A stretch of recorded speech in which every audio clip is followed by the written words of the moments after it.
Welcome to Cloud Talks, a series of conversations on decolonizing dance. Conversations with practitioners whom are based in the Netherlands. We bring you personal stories from our dance studio in Den Haag. Stories of dancing bodies reflecting on past experiences within dance institutions and looking deeper into their own personal and communal practices. Cloud Danslab is a studio space that exists for over 10 years, dedicated to research on body movement, facilitating residencies and classes. Connect with us on our website cloud@danslab.nl or our socials on Instagram and Facebook. Welcome, beautiful people, to the 5th edition of Cloud Talks. My name is Fazle Shairmahomed, and today I have with me my very dear friend, Anima Jhagroe-Ruissen. She's our guest today, and I'm so happy that you're here. Finally, we arrived to this moment. We talked about this already months ago, or maybe even longer. It was already in the very beginning of developing this series. I knew that I had to invite you, and I'm so happy that you're finally here. Well, thank you so much for inviting me, Faz. And yes, it's been already a pre-journey actually that we had, so I'm very much looking forward to what this talk is going to teach us and bring us. Same. I mean, we've had so many talks in so many different contexts already, creating work together, moving, shifting different spaces together. And I feel like for both of us, whenever the topic decolonizations comes up, we're on, you know, it's like fire. And yes. Yeah, we're on, but it also explodes. It does. It goes on for hours. Yes. So this 1 hour talk is already like very restrictive for us, but we know that we're going to continue to have these talks anyways. Definitely. I want to ask you to shortly introduce yourself, who you are, where you're at right now in life, what inspires you. Yes, of course. My name is Anima Jhagroe-Ruissen, and people often think that Jhagroe is my maiden's name, my actual name, but it's not. That's Ruissen. So that also means that I'm a mixie. Yeah. And that is something I carry within me. And also taught me how to be very adaptive to different spaces and also liminal spaces, which I think we'll touch on later on.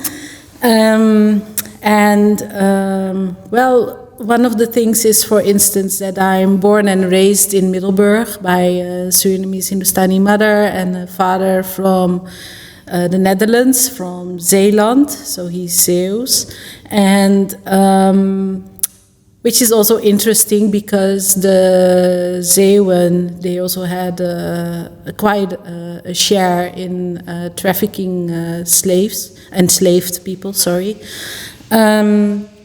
I grew up in Middelburg, which was also a very important city with that history, with that violent history. And I didn't realize that as much because it was never taught in history classes. It wasn't localized or situated. So the books were quite general and it touches on maybe a little bit, but that's it. Mm-hmm. So that means that a lot of other kids who were in my class also didn't know the history of Suriname, and that there were also Surinamese Hindustani people in Suriname. While my mother was raising me as a Surinamese Hindustani girl. So since my environment was so wide, people didn't know actually about that history of Suriname. I started to own it because I was already different in skin color. In my hair was long and black and longer than it's now. And the fashion at that time was that you had a bob line. Oh, yes. All the girls, yeah. I remember that. All the girls in my class, they had like this bob line, maybe two not, but they were blonde, so they were excused. But I was the one who was brown and with black hair. So they started to throw papers in my hair because it stayed long. I was raised quite strict, so while all the girls had boyfriends and things like that. I didn't have a boyfriend at that time because I couldn't, but, well, then you go out of house and you study, so you have a little bit more liberty. But in that time it was quite strict, and I was also, mentally restricted to that.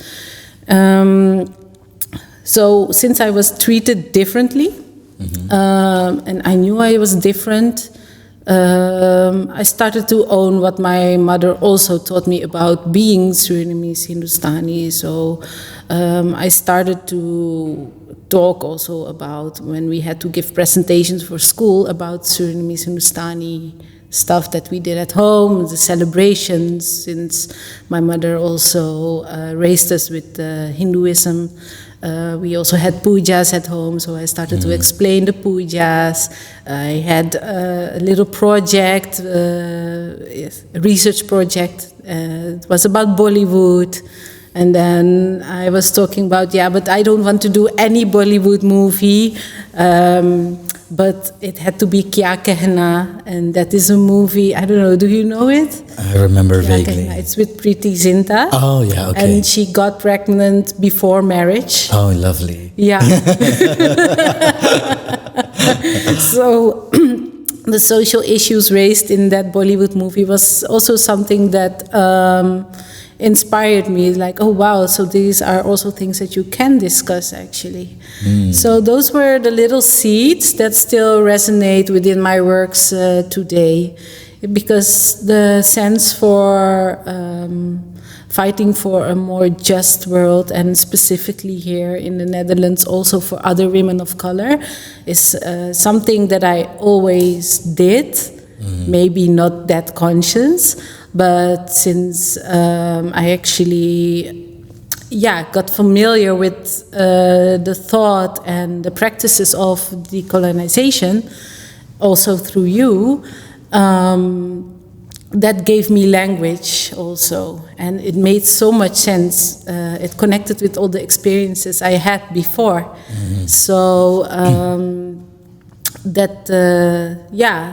that was for me a sign, like, this is something I need to continue more and investigate more, because I was always searching for how can I contribute to a better world. But that's a process of years and years, and I'm so actually happy for the people who are a little bit younger than me, definitely. who are already, have the opportunity to get in touch with the thoughts about decoloniality. For me, the journey was I had to do business administration. So I have that as a study background. But within that, it's like, but if this is a company, then you're still in a society. So what's the responsibility of a company towards a society? So I got into the field of corporate responsibility. But it didn't feel like a real change. So it's like, okay, corporate responsibility, then it became a little bit like sustainability.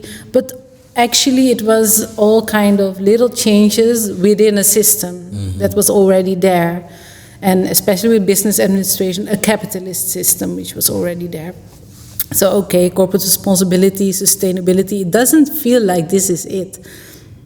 Then I saw something like transitions and transition management, and it was a lot of critique on systems. So I thought, okay, we're now looking at systems and moving away from the minor changes.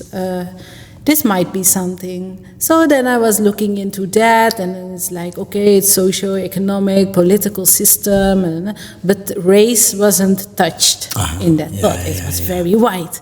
So it still didn't connect with me. And for me, it was like, but how can this be? I'm still searching. Why doesn't it feel like I'm really contributing to something that radically changes? Even that I already been in subjects that, actually say they do involve with radical change. And I do believe that they believe that.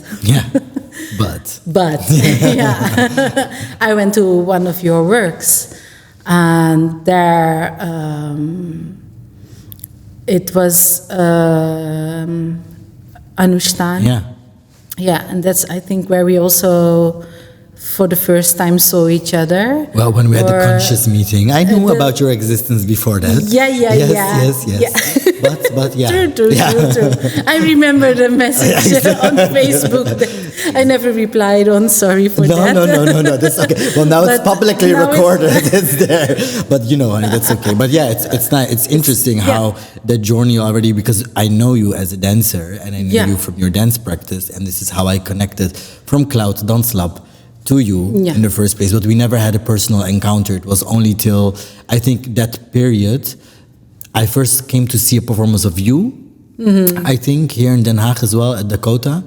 And it was the first time I saw you perform live, Kathak as well. Yeah. And then you came to Anushthan and we met. And from that moment on, I feel that, Yes, and especially when I came to your classes, because I was very much trained, and I'm still training in Kathak and involved with that dance. And after I saw Anushthan, the movements were so different, and there was a very different way of moving and being engaged with an energy, and that's something that attracted me. So I became very curious, like, okay, but then what is the process towards that dance?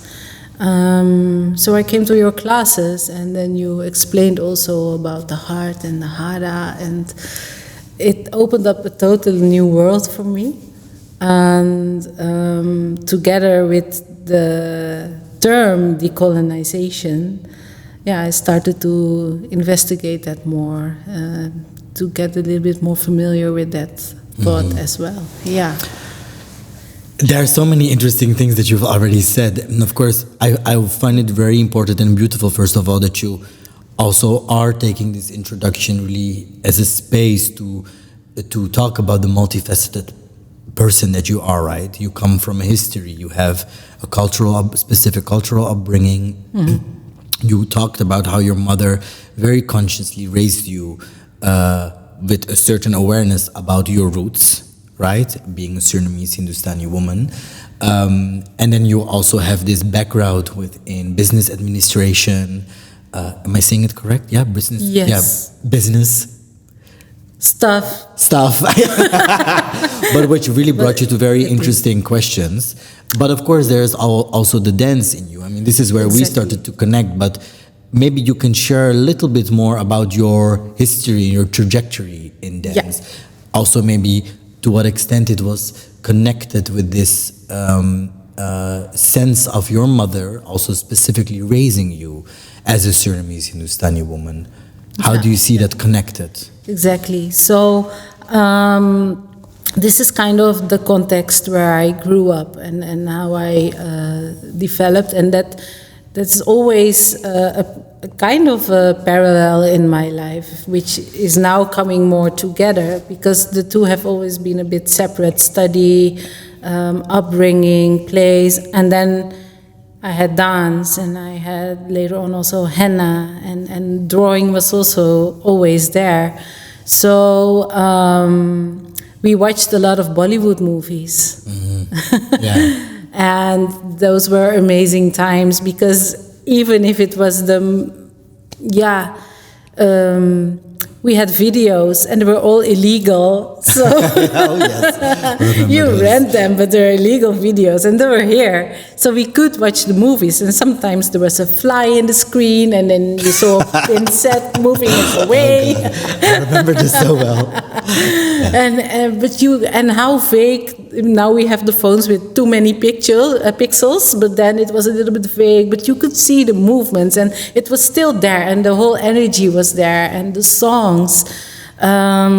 They were so super dramatic, or either so energetic. So that really helped me escape to another world where I could dance. I always went to my room in Middelburg, and there I danced, and I could dance for hours, and I was in this whole world, being this either Bollywood dancer or somewhere in Switzerland, also dancing on a mountain. Of course. Yeah. Dilwale Dulhaniya Le Jayenge. Yes. All those references. Yeah, and it brought me places. And that was very nice because,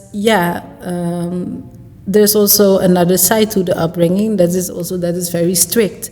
So I needed to have an outlet somewhere as well, and dance was for me definitely that outlet. And later on, whenever there was an opportunity in Middelburg, because we're still talking Middelburg, I would dance also in the schools. So if you could perform as a student or whatever, you could perform. So I performed Bollywood songs there.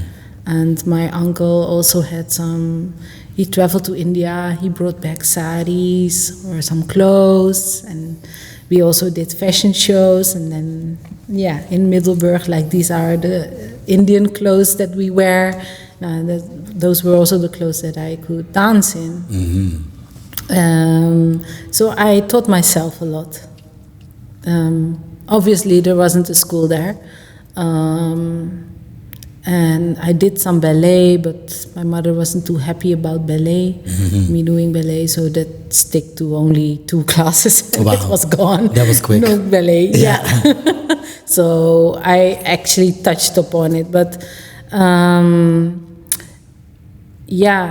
then I need to think a little bit. I organized a Hindustani day, and there I danced Nimura.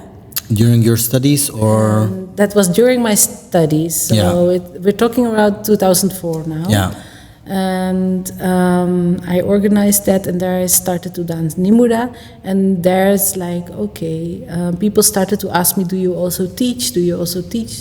I didn't at that time.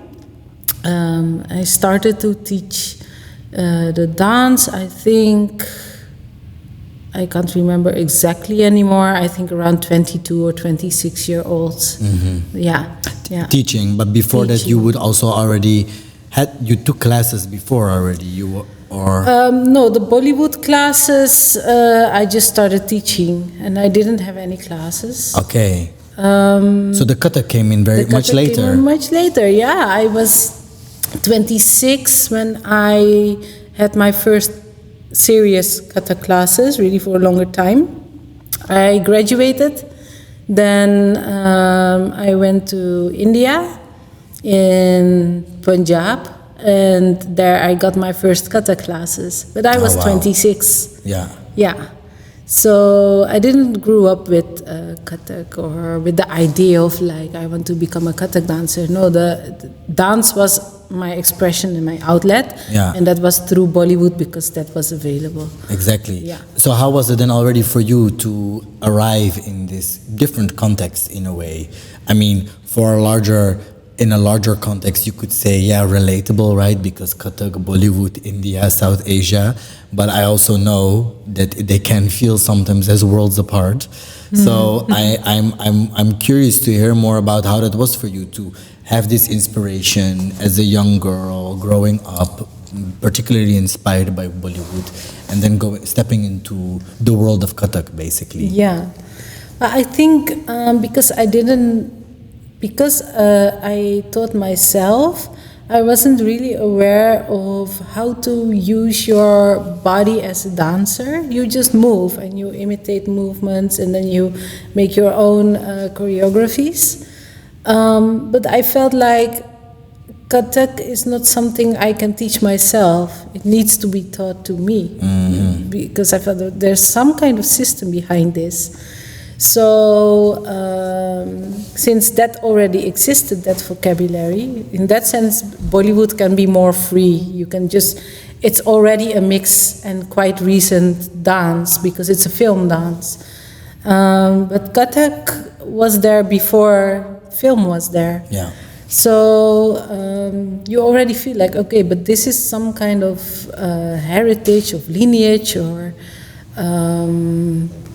parampara that you're getting into.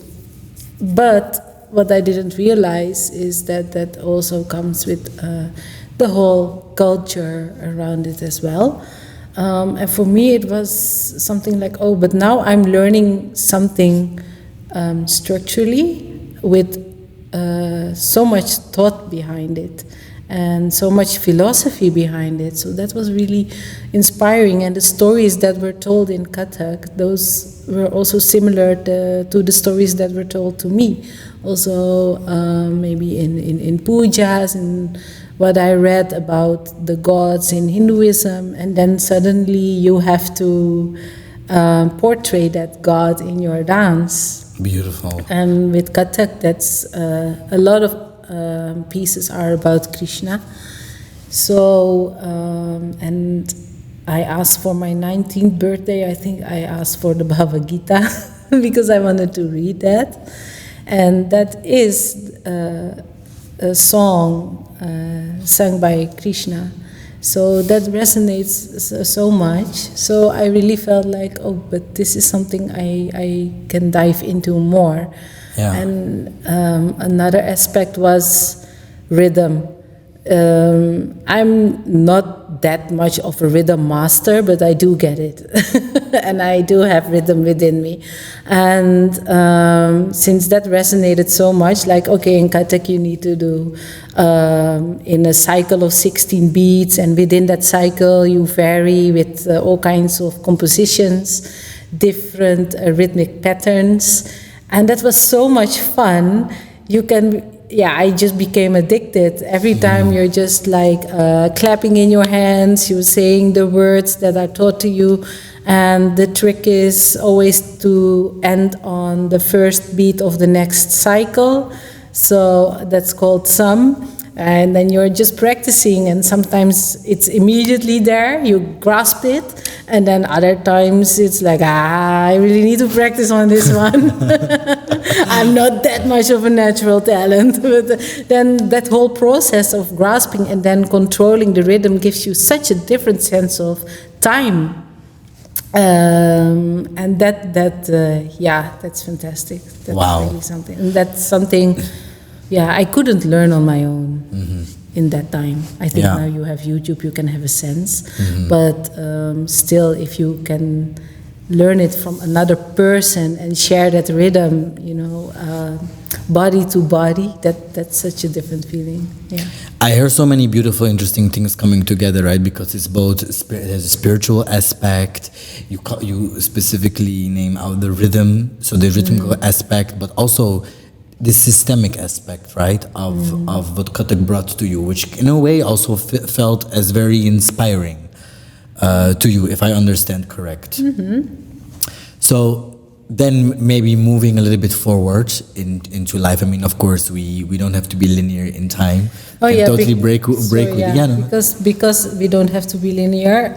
Before I danced Kathak, rhythm was already there. Yeah. One of my interests, because I also danced for a few years flamenco. Aha, yeah. Yeah, and those dances are so they're in certain ways similar. Yeah. Well, the huge difference is that Kathak is on your bare feet and flamenco is with the shoes.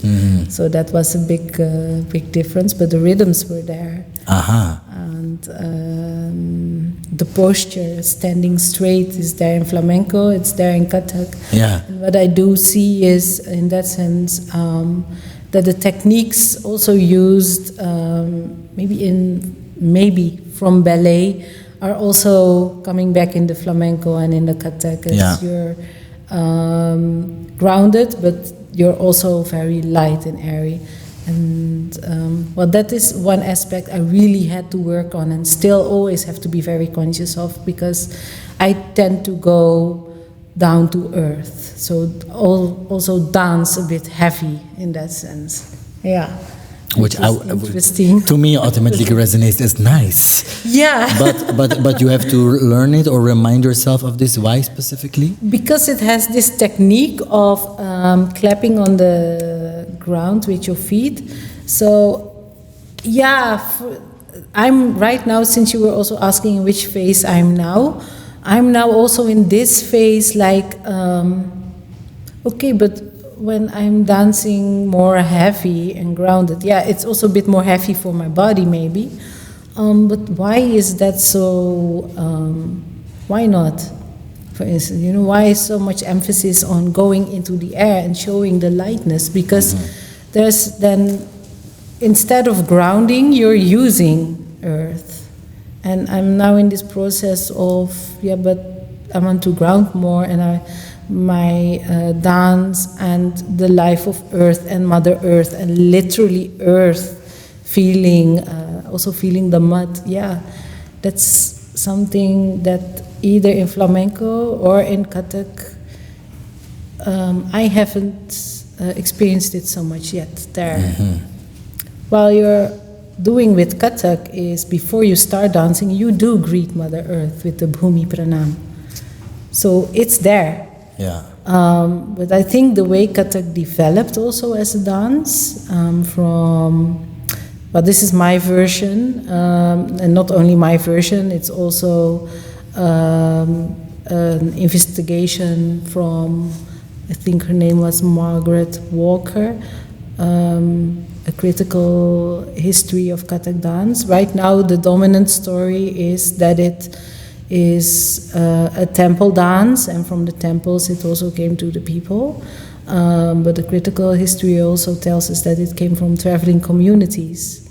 And when the Mughals came to India and the courts were built and set up, Kathak was also moved into the courts, and it made a very specific development there. But if you're in a court, of course there's earth, but there's also a lot of stone, marble. So the dance, the clapping with the feet, that sound, I think that you can only make that with a very flat, hard ground, not earth. Yeah. So I think that's an important part. Yeah. So in that sense, it moved a bit away from the traveling communities and those stories to a more entertainment form as well. Yeah. Yeah. This brings up so many questions, because also I'm placing now Kathak and development of Kathak within another specific historical context, right? Which is the colonial context, right? Mm-hmm. Okay, what happened there? When did the shifting from the shifting from the temples to the court happened before colonization? Mm-hmm. Yeah, I don't have those timelines very correctly, but I do think the story from the temples comes after India becoming independent, because India had to develop also an Indian identity, the identity of the nation state, in which the dances were also used. They played an important part of what is Indian. And to make it Indian, the story of the classical dances is it comes from the temples, the Hindu temples. And Kathak is the only form which is mixed with Hindu influences and with Muslim influences, because it has the history, and it's very obvious that it has the history of also being in Mughal courts and having Kathak has as items, they have a salami. So you dance that. But you also do a prayer, a greeting. Yes. And for those who don't know, the Mughal Empire was the last greatest Indian empire, you could say, before colonization, right, or not? Honestly, I don't know exactly that, because India was so big, and the Mughal Empire didn't reach the total of India. It stayed up more in the north. Mm-hmm. And the south of India still had the different kind of the variations of what we now call Hinduism. And the Mughal Empire was more Muslim-dominated Yes, definitely. empire. Yeah. Anyways, history is for us always to keep on, looking back into. But okay, going back to then specifically Kathak, and then you are explaining a little bit about during these colonial times what happened, how it had to also how narratives were shifting actually in purpose of this process of forming nation states, basically, that was already going on all over the world, right? I mean, in that sense, India is not unique, and India cannot be placed outside of what is happening in the rest of the world. But then bringing it back to you, right? You dancing it here in the Netherlands, but also maintaining relationships with gurus or a guru in India. How did the Kathak also come together with all other kinds of elements and parts and layers of who you are? What did that mean for your practice, and maybe more specifically your artistic practice as well? Yes. Because finding a person who can teach you Kathak, that is so difficult in a country that you're not familiar with, where you don't have any family. And then finding a guru who sincerely teaches you, it took me so many years.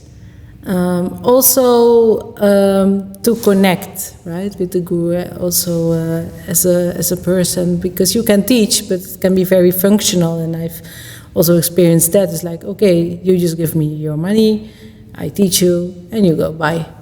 But I did want to learn a bit more also about Kathak than only some compositions or choreographies in dance. So that was a journey of years. And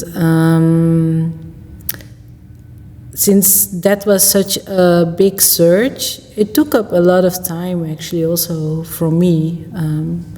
So I didn't have so much time to think of Kathak here in Netherlands and what it could mean more to others than it does now, than me learning something and just teaching it to other people. How can we make more out of this? Because, I'm the one who's traveling for over a decade to India and back, and the dance got me crazy in that sense. So how can we make people here also feel like, also fall in love with that dance? Because also practicing Kathak itself in the Netherlands is it's difficult. Because I think, in that sense you can compare it a little bit with ballet, because you need to be trained in it and you need to know how to dance so on your toes or spitzes and things like that. It's a language. In that sense, to make Kathak more your own, you really need to take time to learn how to not think about your movements. So it needs to be ingrained in your body. Your body needs to remember it. And since you're not doing it every day as well, because it's so difficult in the Netherlands to be a full-time dancer, period. Doesn't even matter what kind of dance you do. It's already very difficult. Then let alone a dance from as specific as Kathak. It really takes up time, because your body needs to learn it and then you need to maintain it. So it takes a few years actually before you really can dance Kathak a little bit more effortlessly. I forgot your question though. No, I mean, it's beautiful. You're giving a beautiful answer already to this question, because it's this dance which is shifting and moving within many different spaces for you, right? I mean, Kathak has become a very important route for you, but yet you have this very layered lived experience. Bollywood, growing up here in Zeeland, dancing both there and here. How did all of this together shape your artistic practice? I think that within, well, I wanted to combine it with my sense of social justice. So that's why I'm calling myself also a social artivist. Yeah. And and you can interpret that in many ways, but for me, the artivism within Kathak lies in striving for, well, I think emancipation of the dance form, but with, well, the movements that I also have outside Kathak, let's say, is that were there before Kathak. That's better description, I think. They're still in my body. So I'm learning a language that is called Kathak, and I dance it, but there are also other movements. So I felt there are certain expressions that I cannot fully bring to life in Kathak. Simply, I think, because I cannot dance it and learn it every day, as I could have if I was in India, more closer to my guru. So you start searching also for other ways. So how can dance be, again, more healing for me, as it was in the days that I was living in Middelburg with my parents? Yeah. And that's when well, your work and decolonizing came into the picture, and then you break out of these thoughts of, oh, but it needs to have a choreography. Oh, but you're counting 1, 2, 3. No, you can also dance more energy-based. You can also dance more diving into a more... The spirituality that I experienced in dance could also be experienced in different ways. Mm-hmm. So with Kathak, the spirituality lies within rhythm and endless practicing my tatkar, which is footwork, rhythmic footwork. And with control alt identity, that came out of this question, like, how can I reconnect with the feelings I have in dance, but other than Kathak? That became a journey and exploration with other dancers, where we did not want to think about concepts of like choreography or something.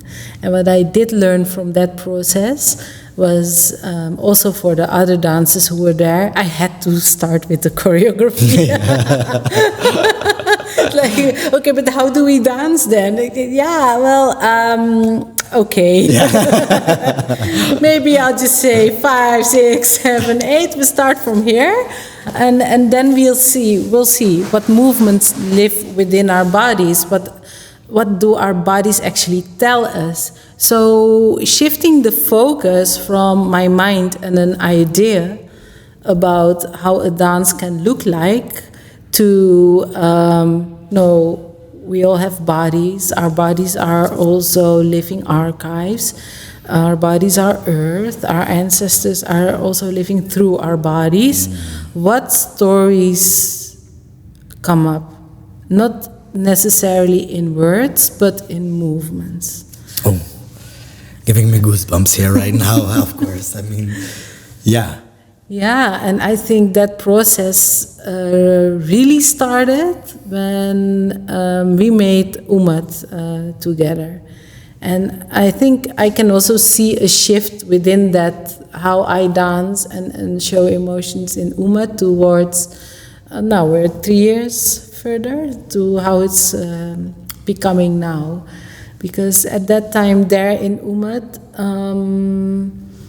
there were also a lot of, I think it was Anima really starting to decolonize physically.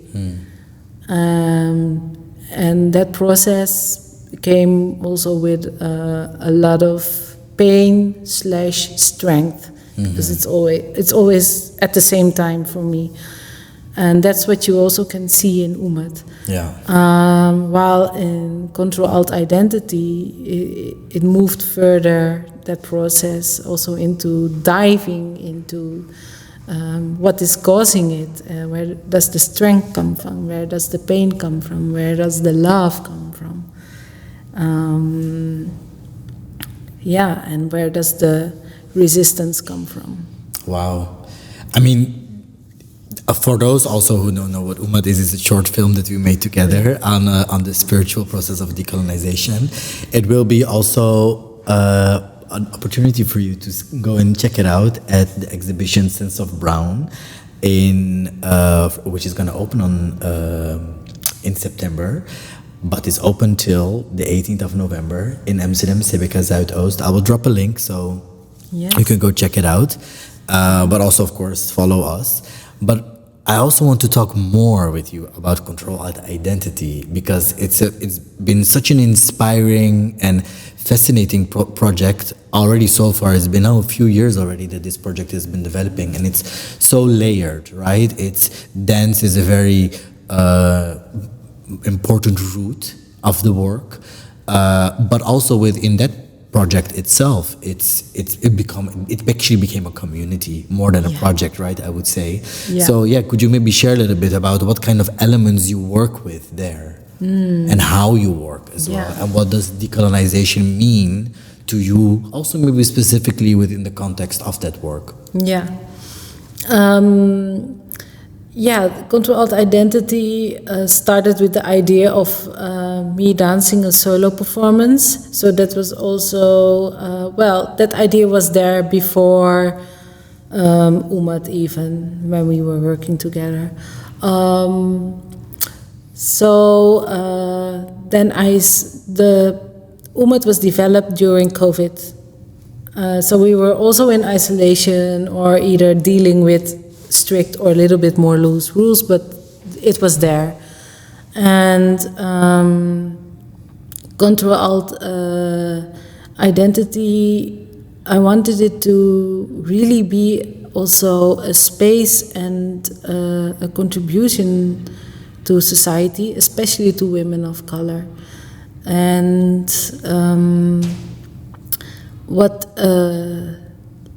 let me think. What happened is that I was thinking, if I'm going to create another solo performance, who do I actually help? Or how does this solo actually contribute? And in that time, I thought no, this is not what the world needs, another solo performance. No, the world needs community, because we're in isolation, we need each other. So we need spaces that we can create together to share whatever we want to share together. Centralizing women of color, but how to bring this also to a society that is already so fractured, with other people that I also felt responsible for, because I did initiate the project. So there were a lot of talks, and the first thing that happened with Control Alt Identity is that I organized henna workshops. And the workshops were quite small, 10 to 12 people, women, and we were sharing stories together.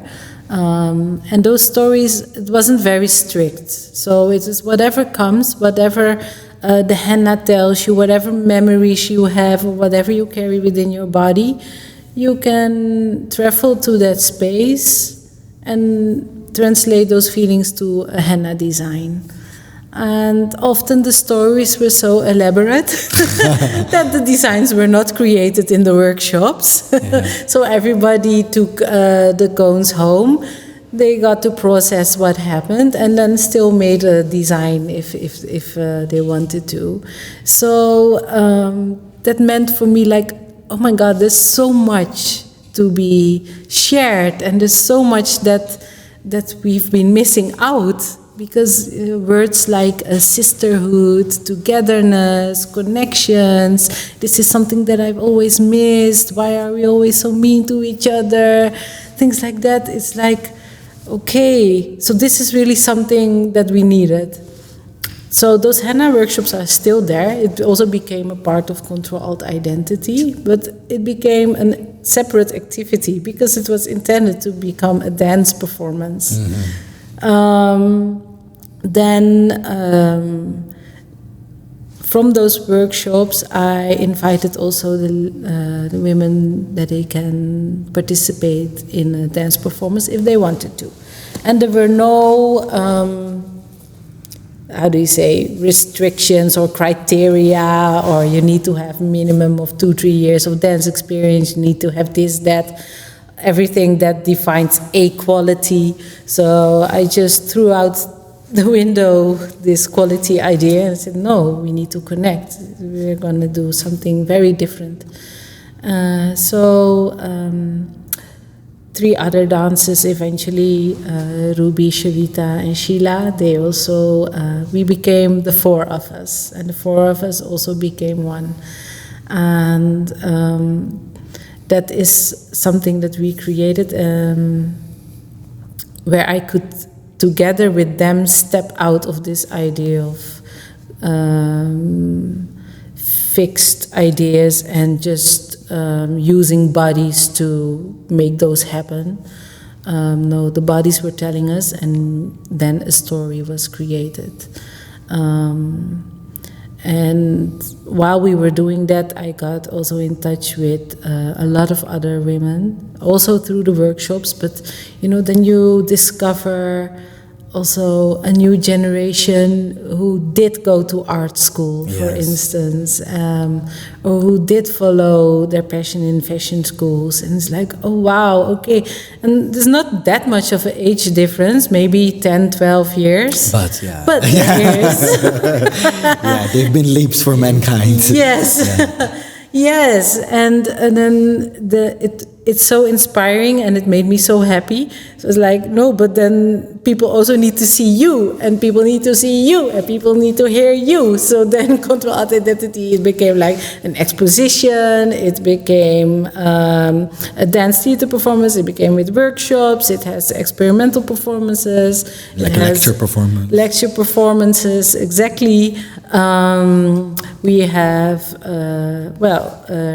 Ruby Jumai has also her fashion brand, Kaam Karila, where she also is re-relating to her Surinamese Hindustani identity and everything that comes along, and she translates that in her fashion designs as well, but also in mood films. So there are now also collaborations between Kaam Karila and Control Alt Identity and then mood films. So it became this whole collective. Definitely go check those out as well, right? I mean, Control Alt Identity in general, they have a beautiful Instagram page and website, and there you can find all these beautiful mood films, background information, and also, of course, invitations to future events that are going to happen. Yes, definitely. Yeah. And if you're interested in joining, or you're an artist yourself, or you don't define as artist, but you do something creative, come contact us, and we can see how we can create spaces together where we can also learn and teach each other, or just be. Yeah. And that's... I really, as I said before, I think it's very inspiring to see how it really grew out to a community indeed, right? Like how an art project can really spread its wings and become so much more. In general, I feel you have a very holistic approach, right? I mean, if that's the right word to use, but it's so multifaceted. Dance never just exists on its own.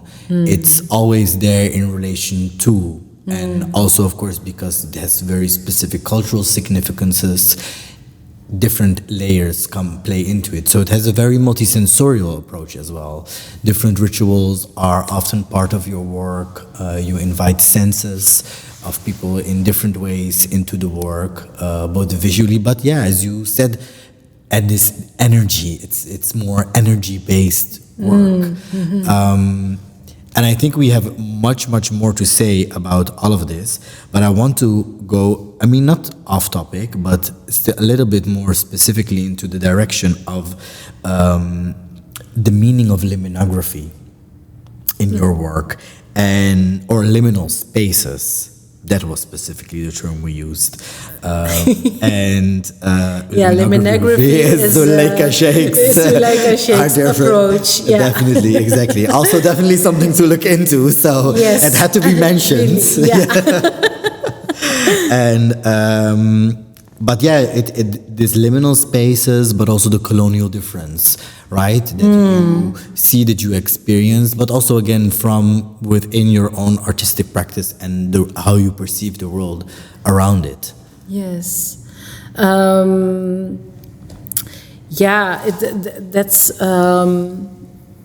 what the colonial difference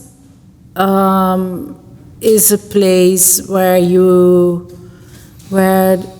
the fractured locus, I sometimes confuse it with lotus, locus becomes very visible, and that means it's a space for me personally where I am decolonizing, and you cannot in my perception, you cannot find your coloniality in one day and the next day you're decolonized. No. That won't happen. No. So it's a process of years and years and years. And every time when you unravel something where you're colonized, you can get into this colonial difference where it's quite abstract, but it's, for me, so sensorial. It's something that you feel like, okay, I need to accept that this is something that I'm part of, but I don't want to be a part of anymore. But I cannot be 100% not a part of it anymore. And then I think I'll be quoting Rolando Vazquez, because one of his sentences really stuck to me, was that we are forced to enjoy the suffering of others. Wow, that's an intense one. It's a very intense one, and it struck me in my whole being. It's like we are forced to enjoy the suffering of others. So how can we live an ethical life is then the next question that he posed. And if that is our state of being, that means that we somehow have to accept that. But you don't want to, of course, but we do have to. I don't know how my clothes are produced, for instance. I don't know where this technology comes from. There are a lot of decisions made before us, like this building that we're sitting in. But yeah, we're born here and we live here, so you have to, I think it's your responsibility also to relate to that and in order to decolonize, to acknowledge that. And by saying that you are forced also gives you a little bit of space, like it can be different. So not to end up in this doom scenario where, okay, so the world is fucked, okay, what are we going to do? It doesn't matter anyway. No, I think as a living creature, you still can live, but you need to relate to life differently. So I started to tell people that I'm a henna artist, but the henna itself is my teacher. So that is me shifting away from me seeing myself as a human being. I started to decenter that towards being a relational being, which is in liminography. And acknowledge that the world doesn't revolve around me, but I'm just a little particle in everything that also teaches me and composes me. And it's an eternal change, but it's energy. And if we have that within us, and we have life, we have earth within us, we have those cosmic knowledges and energies within us, if something has the power to create this violent system, then something also has the power to destruct this violent system. Oh yes, let's manifest that. Yes. Kali power. A lot of Kali power, a lot of Shiva power. Also Shiva power, yes. But yeah, exactly. And then we can, but we need to do it together. And I think what is very important is, yes, you have the social struggle, but it's not only the social struggle against something. Yeah. It's also for something. And what you're striving for, that comes from for me at least, but I think I think everybody wants this, it comes from love, it comes from care. And it depends on love for what, for who, care for what, for who. And yeah, the white man clearly had a vision about that and are dominating, but in scales of time and space.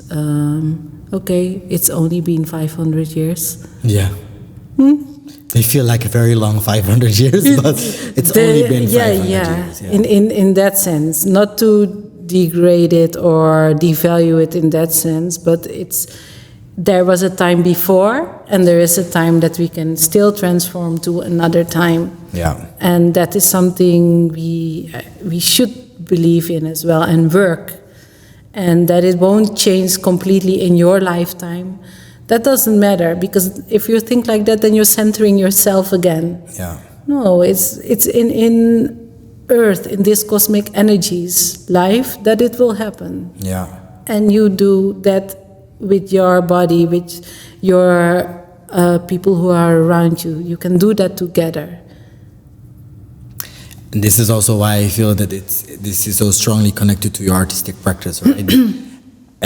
In the way that you work. And I'm then wondering, would you say that within your artistic practice, you're creating liminal spaces, or you're finding liminal spaces, or...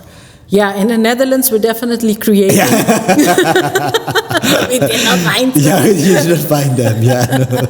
I hope they do find us if they exist. Yeah. I mean, we are finding each other, so we're finding but we're creating actually actively spaces. Yeah, but we're both creating those. I still feel in the Netherlands we're in this phase that we still need to create it. Yeah. When I go into the woods or into the sea, then that's also a different space. But I don't know, honestly, if I ever experienced something that is not touched by humans. But I do think we can go into a park or near the sea or a beach or something that is, a little bit less, it appears a little bit less constructed by humans. That those areas, we can create those energies there.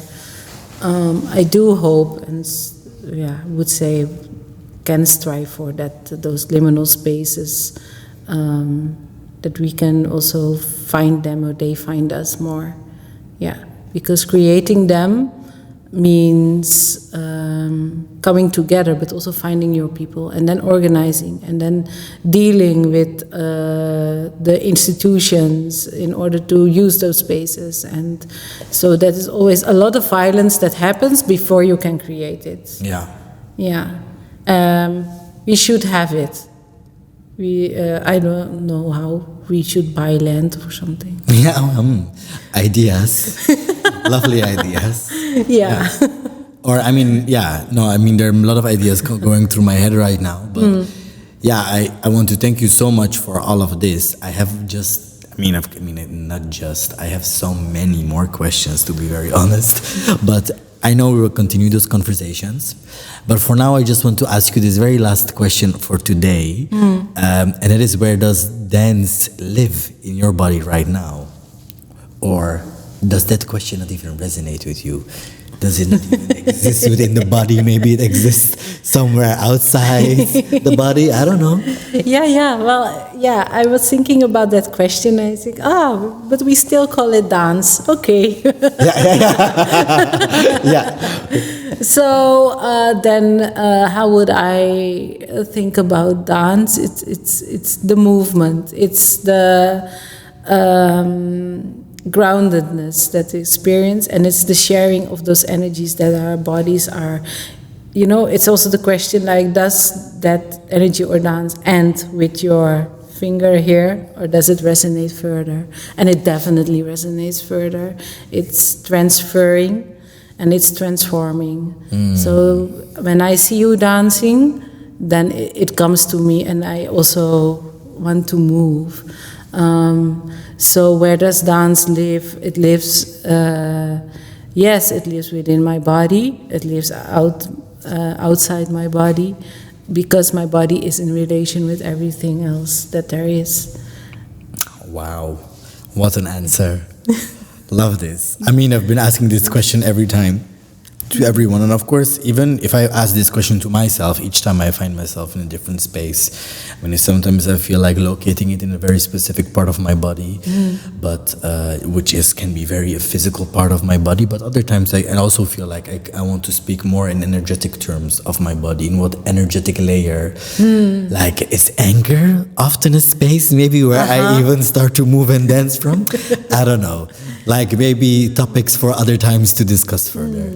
Well, yeah, maybe, because what I do think also is with the henna, we haven't talked too much about henna, but the focus was on dance, but they are coming together, the henna and the dance. So when you were asking where does dance live in your body, my whole image was like, there's this cosmic energy, and I just see little dots coming over. It's cosmic. So it became, and it flows. It flows. Yeah, and it fades a little bit somewhere, but yeah, it goes on. Vibrates back. It goes on into infinite space. Yeah. Yeah. Different than light. We're gonna continue to create those kind of spaces. And again, thank you so much for this beautiful conversation. Is it already time, really? Yeah, it's already time, really. Yeah, exactly. Time has been flying. So, but also for the people who have been listening, who've been watching, I hope this conversation inspired you, and definitely feel free to drop comments, to get in touch with us, find us on our socials, or of course on the socials of Cloud danslab. And let's continue to have these conversations and decolonize what dance means, but even maybe perhaps even decenter dance from where we would maybe otherwise often like to center it, as practitioners, as movers within the field. So yeah, again, thank you. And we see each other next time, and I hope to see you as well next time. Thank you. And thank you so much for your wonderful questions and conversation. Lobby. Zonder die mic. Yes. Please do check out our other episodes of Cloud Talks. Don't forget to check the links below this episode for more information on today's guest, and make sure to check out or subscribe to our socials. We would also love to hear your thoughts in the comments.